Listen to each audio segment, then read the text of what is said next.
अल्हम्दुलिल्लाहि रब्बिल आलमीन वस्सलातु वस्सलामु अला खातमिन नबिय्यीन। अहबाब, परसों दर्स में बात हो रही थी तरजीहात की कि हमें अपनी तरजीहात ठीक रखनी चाहिए, लेकिन हमारे यहाँ ये प्रॉब्लम है, हम अहम चीज़ों को गैर अहम समझते हैं और गैर अहम चीज़ों को अहम समझते हैं। मैंने चंद मिसालें दी थीं, लेकिन एक मिसाल में और पेश करना चाहता हूँ, और मकसद ये है कि ये मसला आपकी समझ आ जाए, इंशिराख सद्र हो जाए आपको कि वाकई हमें इस पर गौर व फिक्र करना है। हमारे यहाँ महफिल ज़िक्र होती हैं इज्तिमाई तौर पर, तो कई दफ़ा ऐसा हुआ कहीं महफिल ज़िक्र थी तो मुझे दावत दी कि वहाँ आकर दर्स दें। जब वहाँ पहुँचा तो लोग नहीं थे, 1 2 4 आए हुए थे, तो इंतज़ामिया कहने लगी आप शुरू कर दें ना, आप पहले दर्स दे लें, जब बंदे आ जाएंगे तो फिर ज़िक्र करेंगे। जी, अब मैं इस पर बड़ा हैरान हुआ कि इन्हें पता नहीं है कि ज़िक्र जो है वो तन्हाई की इबादत है। अकेला बंदा हो, रात की अंधेरे हों, एक वो हो एक उसका रब हो, अल्लाह सुब्हानहू व तआला इसे पसंद करता है। नबी रहमत सल्लल्लाहु अलैहि वसल्लम ने इसे पसंद फरमाया। हदीस पाक है, मैंने आपको सुनाई है पहले भी बारहा, कि 7 बंदे हैं जिन्हें क़यामत वाले दिन अल्लाह सुब्हानहू व तआला अपने साया रहमत में जगह अता फरमाएगा। उनमें से एक ज़करल्लाह खालियन फफादत ऐना, जिसने तन्हाई में अल्लाह का जिक्र किया और इस तरह मोहब्बत से कि उसकी आंखों से आंसू जारी हो गए। तो मकसद ये है कि जिक्र तन्हाई की इबादत है, तन्हाई में फजीलत है। इज्तिमाई जिक्र करें वो भी एक बहुत बड़ी इबादत है, बहुत बड़ी अजमत है, लेकिन मुकाबलतन तन्हाई में फजीलत है। लेकिन जो दर्स है वो इज्तिमा चाहता है कि जितने ज़्यादा लोग होंगे इतना फ़ायदा ज़्यादा होगा। लेकिन हमारे यहाँ आप पहले दर्स दे लें, जब लोग आ जाएंगे तो फिर हम जिक्र करेंगे। जी, हमारी सोच है, इस सोच को हमें बदलना है। हमें दर्स को वो अहमियत देनी चाहिए। पीक टाइम जो है मजमा का वो दर्स के लिए रखा जाए, वो नात खानी के लिए नहीं, वो जिक्र अज़कार के लिए नहीं, वो तन्हाई की इबादतें हैं।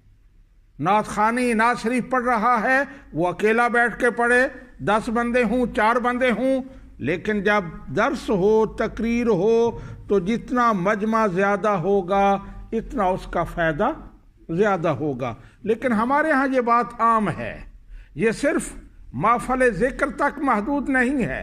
हर जुमा को हर बड़ी मस्जिद में ये ज़्यादती होती है, ये गलत तरजीह वहाँ अपनाई जाती है। जब जुमा का टाइम शुरू होता है ना, मस्जिद में जाते हैं, 2-4 बुजुर्ग बैठे होते हैं, तो इमाम साहब आप तकरीर शुरू करें। जी, इमाम साहब तकरीर करते हैं, बंदे 1-1 2-2 आते रहते हैं। जब हाल तकरीबन भरने के करीब हो जाता है, जब भर जाता है, उस वक़्त इमाम साहब आप बस करें, अब हमने पौंडों के ऐलान करने हैं। जी, पीक टाइम वो पाउंड्स के लिए, फलां ने 5 पाउंड दिए हैं, फलां ने 10 पाउंड दिए हैं। और ये मैं उन मसाजिद की बात कर रहा हूँ जिनके अकाउंट्स में करोड़ लाखों पाउंड हैं। उन्हें कोई ज़रूरत नहीं है कि वो ऐलान करके लोगों को तरगीब दें, लेकिन वो ये करते हैं क्योंकि दीन की अहमियत उनके नज़दीक वो नहीं है जो पाउंडों की अहमियत है। दरस कुरान की, मौलाना साहब की तकरीर की वो अहमियत नहीं है जो पाउंडों की है। यहाँ नहीं होता, और हम कोशिश करते हैं कि पीक टाइम, बेशक हमें ज़रूरत है, हमारी ज़रूरतें पूरी नहीं होती, लेकिन इसके बावजूद हमारी ये गैरत गवारा नहीं करती कि पीक टाइम हम पाउंडों के लिए रख लें और दूसरा टाइम जो है वो दीन के दर्स के लिए। तो ये ख़त्म होना चाहिए सिलसिला। तो मैं अर्ज़ कर रहा हूँ कि पीक टाइम ये दीन के लिए तरजीह होनी चाहिए, दर्स के लिए होना चाहिए, और जिक्र के लिए तन्हाई जब लोग नहीं हैं, हूँ तो बेहतर है जितने ज़्यादा हूँ, लेकिन अगर मुकाबला आ जाए کہ ذکر کب کرنا ہے، درس کب دینا ہے، تو پھر جب لوگ نہیں ہیں، تھوڑے ہیں، اس وقت ذکر کیا جائے، اور جب لوگ زیادہ ہوں تو اس وقت درس دیا جائے۔ اب یہاں ایک حدیث پاک مجھے یاد آ رہی ہے، وہ بھی اسی حوالے سے ہے۔ نبی کریم صلی اللہ علیہ وآلہ وسلم مسجد نبوی میں تشریف لے گئے، وہاں 2 محافل لگی ہوئی تھیں، ایک میں ذکر ہو رہا تھا، دعائیں کر رہے تھے، اور دوسرے میں دین کے مسائل سکھائے جا رہے تھے، درس ہو رہا تھا۔ آپ نے فرمایا کلاہما علی خیر، دونوں بہت اچھی مجلسیں ہیں، لیکن احدہما افضل علی صاحبہ، ایک دوسری سے بہتر ہے۔ یا جہاں مسائل کا درس دیا جا رہا ہے، دین کی بات ہو رہی ہے، وہ ذکر والی سے بہتر ہے۔ اور پھر آپ اس محفل میں تشریف لے گئے جہاں ذکر ہو رہا تھا، اسے شرف بخشا اور فرمایا انما بعثت معلما، اللہ سبحانہ و تعالیٰ نے مجھے بھی استاد بنا کے بھیجا ہے، دین کی تبلیغ کرنے کی ڈیوٹی میرے ذمہ لگائی ہے۔ تو یہ فرق ہے نبی رحمت صلی اللہ علیہ وآلہ وسلم کے نزدیک۔ نبی رحمت صلی اللہ علیہ وآلہ وسلم کی ترجیح کیا ہے؟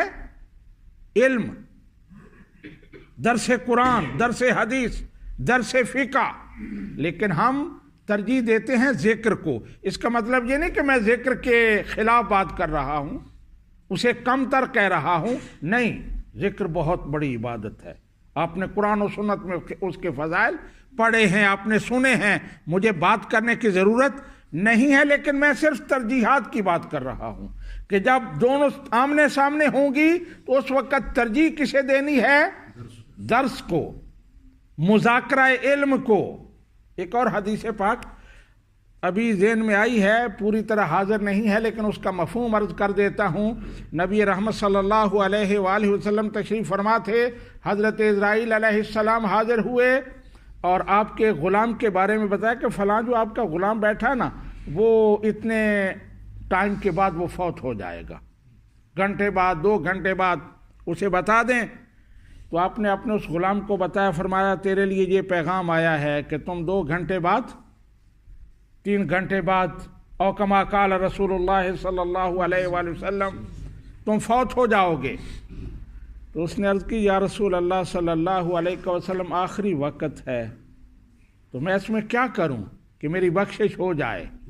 تو نبی رحمت صلی اللہ علیہ وآلہ وسلم نے یہ نہیں فرمایا کہ نفل پڑھو، نفل پڑھنا بہت بڑی عبادت ہے، ذکر کرو، نہیں، فرمایا علم حاصل کرنے میں مشغول ہو جا۔ اگرچہ تو گھنٹے بعد جا رہا ہے، معلوم نہیں یہ علم تمہارے کام آئے گا یا نہیں، لیکن یہ علم بذات خود اتنی بڑی عبادت ہے علم حاصل کرنا کہ علم حاصل کرو، یہ تمہاری بخشش کے لیے کافی ہوگا۔ تو یہ علم کی فضیلت ہے، تو اس لیے ہمیں اس کو سمجھنا چاہیے۔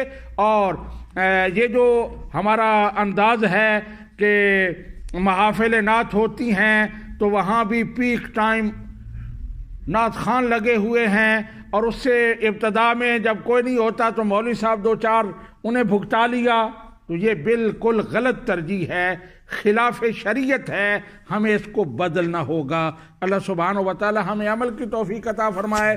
وما علینا الا البلاغ۔